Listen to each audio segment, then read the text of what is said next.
तुम्ही सुद्धा Google search, voice assistant आणि ट्रान्सलेटर वापरताय तर हा व्हिडिओ खास तुमच्यासाठी। आज जे आर्टिफिशियल इंटेलिजन्सने जगात धुमाकूळ घातलाय त्याला एकेकाळी फ्लॉप मानलं जायचं। एआयचे गॉडफादर असलेले जेफ्री हिंटन हे जेव्हा न्यूरल नेटवर्कवरती काम करत होते तेव्हा त्यांना लागणाऱ्या एका जीपीयू चिपसाठी $10,000 द्यायला मायक्रोसॉफ्टने नकार दिला होता। पण त्यांनी हार मानली नाही।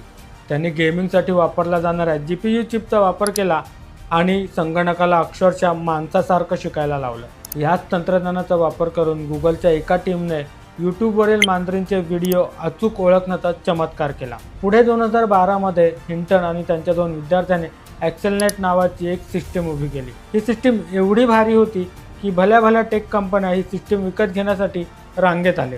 शेवटी गुगलने तब्बल $4.5 कोटी मध्ये ही कंपनी आणि ही सिस्टीम विकत घेतली।